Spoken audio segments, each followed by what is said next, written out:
Hey everyone, welcome to the weekly review.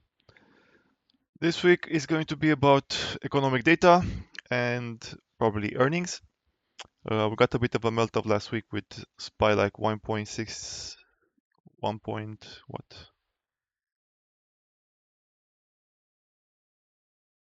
1.91 last week. Q's 356. IWM down 1% exactly. And DIA up 0.66. Low liquidity because of the July 4th holiday, and we got a melt up on Friday with VIX green. We continue waiting for a potential turn for the breakdown. We have the possibility of getting it this week due to the economic data or earnings. We'll see if that happens. We have inflation data for China on Wednesday. We have Jay Powell speaking in front of Congress on Tuesday, Wednesday and Tuesday, Thursday,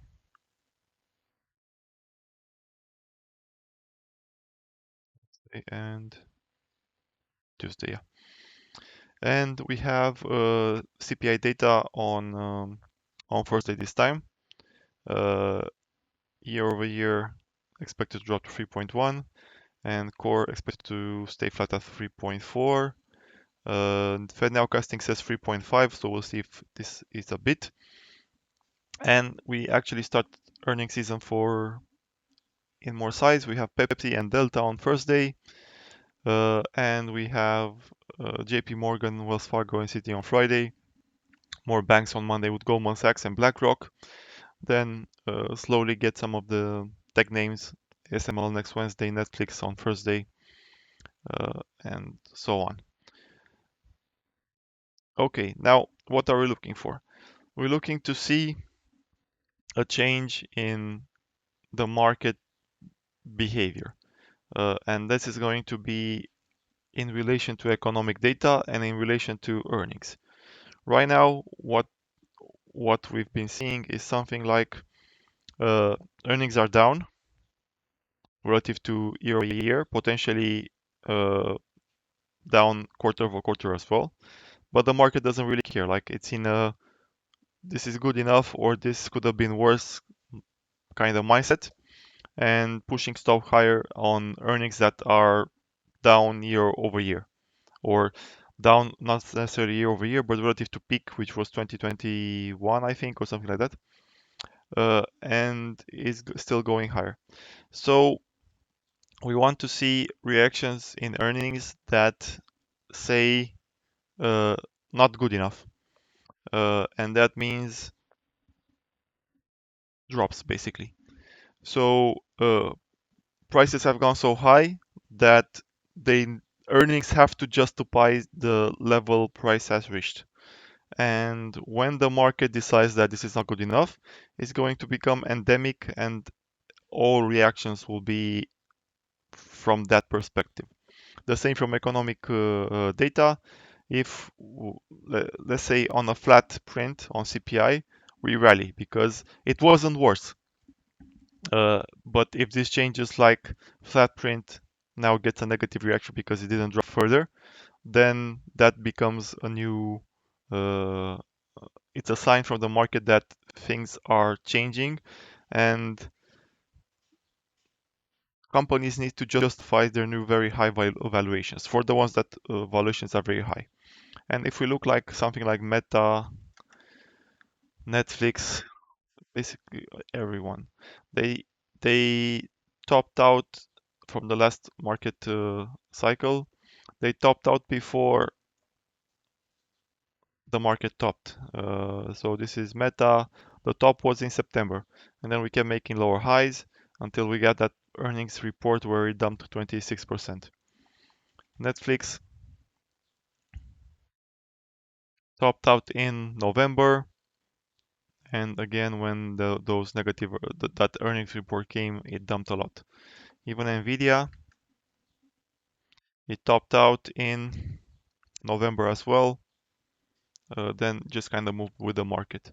And Nvidia now hasn't made new highs in spite of all the other mega caps basically going higher.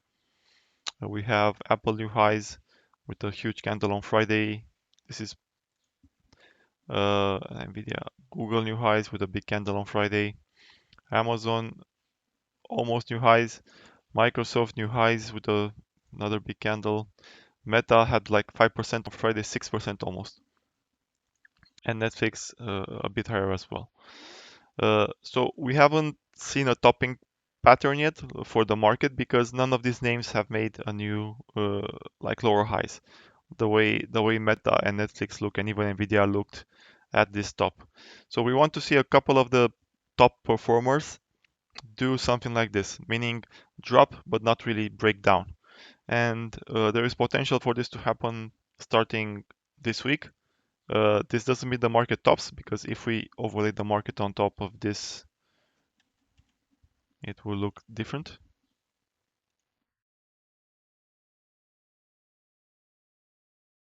So the first top got a correction in the market as well, but then the market made new highs before eventually topping. We want to see a couple of the generals do this. In theory, Nvidia should be the only one that doesn't drop, but it's kind of strange to me that the leader is the only one that is making a lower high here. Because they are the only ones making money actually from this whole AI thing. They're selling their GPUs, but all the other participants like Tesla, Apple, Google, Amazon, Microsoft, Meta are not making money from AI. So it's pretty strange that the one topping out is Nvidia, or not necessarily topping out, but not making new highs. It should be the other way around with the other names showing weakness. But each cycle is different. I don't know. We'll see what and how it happens. And Nvidia earnings are very far away, mid-August. So back here. This being said, this is a cycle that is making new historic levels in all kinds of indicators almost every day, and it's very difficult to read the short term. We will top out at some point and we will do a large correction, but uh, it needs a trigger and the market's behavior has to change.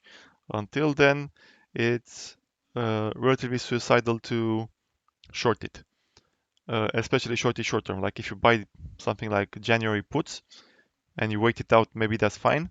But if you buy like next puts for next month, chances are you're not gonna make it. So I would expect this week to go sideways a bit until we hit,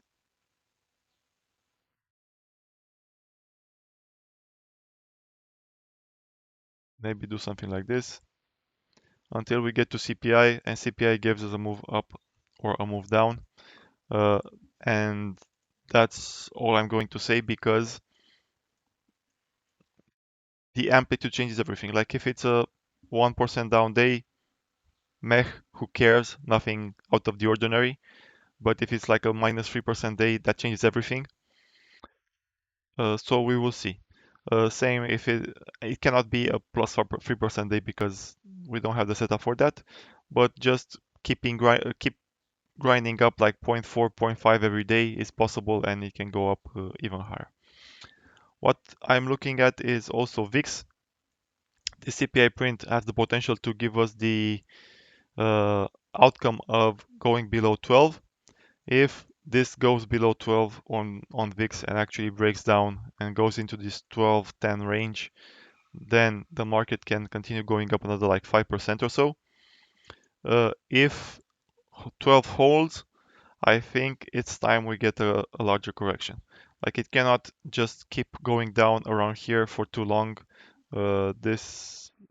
This is about as much time as it spends in the lows before moving higher. And doesn't necessarily mean we go down like 10%, but another 5% correction, 5% correction is in the books and can happen at any moment now. Yeah, that's kind of it. Uh, not not a lot to do other than wait it out and see what happens. And I think it's safer to jump into puts or shorts once we get confirmation that the market's behavior changes rather than try to time the top every time. Okay, have a good one. Bye bye.